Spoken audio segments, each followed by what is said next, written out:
我们来看这个礼拜重大的几个财经讯息。首先是中国大陆和韩国之间的自由贸易谈判。那么中韩自贸谈判展开了第12轮的谈判，时间是在7月14号到7月18号。这次是在韩国的大邱举行。未来下一轮的谈判9月将在中国召开。目前为止呢，双方大概同时就货物贸易、服务贸易、投资、贸易救济、技术性的贸易壁垒、卫生，还有植物卫生等，还有智慧财产权的议题都进行协商。在7月18号的这一轮第12轮的谈判最终一日，中国和韩国最终在过去的很多争论里头，到底关于服务贸易跟投资是要正面表列还是负面表列，曾经有过激烈的辩论，最终达成了一致的协定。在新制定的协议当中，那么未来呢会投资领域的自由化，会实施负面清单的管理模式。那么将来呢第13轮协商9月会在中国召开，双方赶着在今年年底可以签订自由贸易。那么这个自由贸易呢，是把台湾争议很高和大陆之间的 ECFA、服贸、货物贸易、投资跟贸易救济、技术性贸易壁垒等等，一次到位，完全完成。第二个，我们来看欧洲的变化。那么最近呢，欧洲的经济似乎开始发生了更大的困难，尤其英国很可能，本来英国想争取当欧盟的主席，那英国很可能想要脱离欧盟，这对整个欧洲的整体都造成相当大的影响。那么最近呢，欧盟在改选他的主席的过程当中，容克成为欧盟史上首名无法获得所有成员国元首达成共识，而被迫以表决的方式正式的来参选。那么主要的是受到英国首相卡麦隆的抵制，但是最终容克还是获得了将近422票的高票，当选了主席。他立刻宣布未来将投资3000亿欧元振兴欧盟的经济。他认为欧盟必须要发展它的整体经济，尤其要为年轻人创造就业的机会，并且投资3000亿的欧元，由政府和民间共同投资，刺激未来的经济成长。欧洲现在经济呢，正陷于过去3年以来最低迷的一个新状况。其次是上海，上海呢继北京之后，正式的发布实施新的电动车的推广方案。那么到2015年，上海将实现13000辆新能源车，尤其是包括电动车等的推广应用目标。那么他们特别规定，外地品牌的车辆不低于30%，那么要求公教公务的各种不同的公交车辆里头，新能源的比例不得低于30%。随着政策的鼓励出台，预计未来电动车的销量在北京、上海将会翻倍。接着是 IBM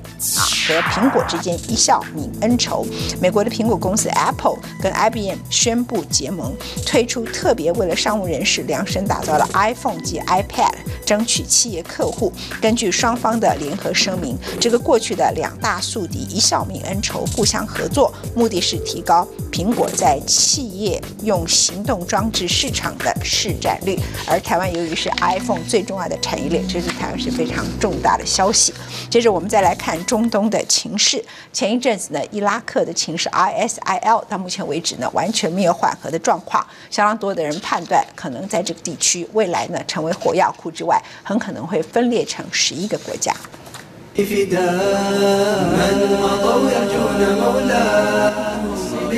在这个因全球化与科技进步而迅速改头换面的世界中，如今的中东局势骚动不安。一个激进的伊斯兰逊尼派团体，引然将带来天摇地动的变化。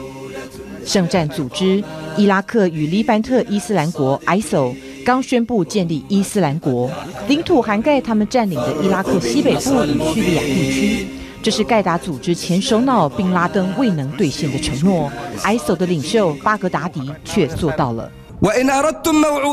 should take up jihad to please God and fight in His name, and you will be rewarded with heaven and paradise. ISIL 7月5号公布了一段影片，一直行踪成谜的巴格达迪突然现身伊拉克第2大城摩苏尔一间清真寺讲道。摩苏尔目前已在 ISIL 的牢牢掌控下，而在公共场合公开露面，也是宾拉登生前无法做到的另一件事。Now we have a caliphate and an imam Islam that was absent for centuries. 所谓哈里发是伊斯兰世界最高政教统治者。巴格达迪号召全球的穆斯林对敌人和异教徒展开圣战，并赞扬逊尼派叛军 ISIL 对抗什叶派主导的伊拉克政府。经济学人指出，伊拉克几乎已不能称之为国家，分裂已成事实。资深媒体人罗宾莱特2013年投书《纽约时报》，提出新中东地图的论述。当时他就预言，由于地缘政治、宗教派别与族群认同等严峻挑战，叙利亚东部的逊尼派多数和伊拉克西部的逊尼派少数可能结合成一个逊尼斯坦国，和当今情势几乎不谋而合。Syria, of course, lit the match, and we're now seeing Syria already at least into 3 different pieces, and that has been explosive in rippling across borders, challenging traditional boundaries established a century ago. We see that play out in Iraq today, where we see the emergence again of at least three different parts of the country. The Kurds, particularly in the north, almost kind of de facto establishing their own boundary with the rest of Iraq by deploying Peshmerga, their own militia, along that border. 莱特还在文章中指出，伊拉克南部可以成立什叶斯坦国，叙利亚和伊拉克北部的库德族则建立库德斯坦国。沙烏地阿拉伯也因为文化、部落认同和逊尼派多数与什叶派少数的冲突，面临1分为5的挑战。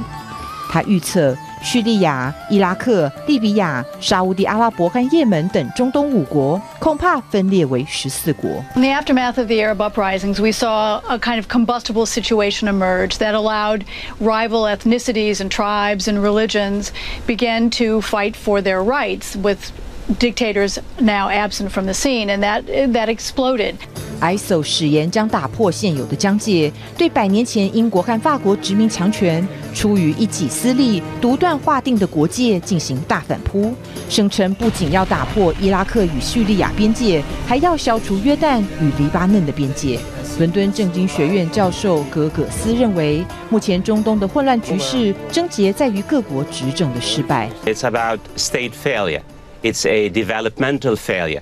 The colonial state, the post-colonial state, the existing state, has basically delivered neither prosperity nor security, nor human security in the last 60 or 70 years. You had Hafiz al-Assad, you had Saddam Hussein, you had Muammar Gaddafi, you had Ali Abdullah Saleh. I mean, people think of the Middle East as some of the richest region in the world, and it is. Yet, Farid, out of the 320 million Arabs, 40% of Arabs live either in poverty or below the poverty line. 曾经风起云涌的阿拉伯之春，一共推翻了4位独裁者，改革期望一度高涨，但终究因为新独裁政府的出现与战争肆虐而幻灭。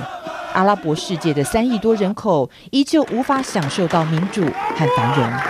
于是，一部分人转而把希望寄托在极端分子身上，例如 ISIL。But it is also extraordinarily attractive to a lot of disenfranchised, confused young Muslim men who feel like, well, this is almost like something out of the history books. This is a caliphate. And it's interesting, the day that they chose to announce it, the first day of Ramadan, that really does create a direct line. ISIL 的领袖巴格达迪曾被美国羁押在伊拉克一座监狱，但美方完全没察觉他的激进倾向。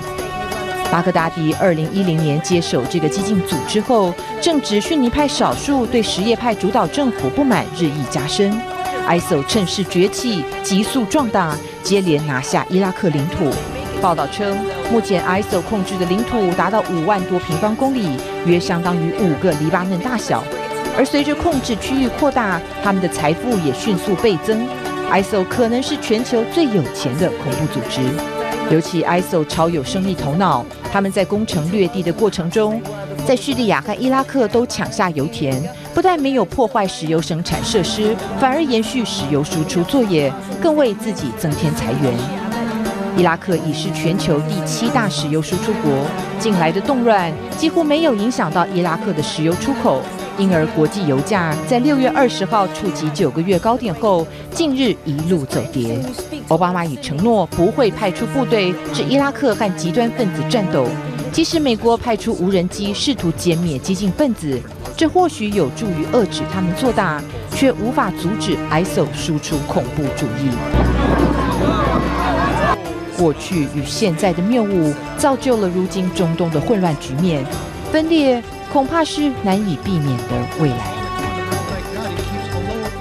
看到当地的战斗跟上一次2003年伊拉克战争之前最大的一个不同，就是每个人都知道我要掌握油田，我才有办法变成一个新兴的独立国家。ISIL 如此，库德族也是如此。所以我们看到，虽然在当地的动荡，但是并没有导致任何国际油价继续的高涨，反而下跌。在本周呢，跌破了1桶110美元的价位，来到了1桶107.24。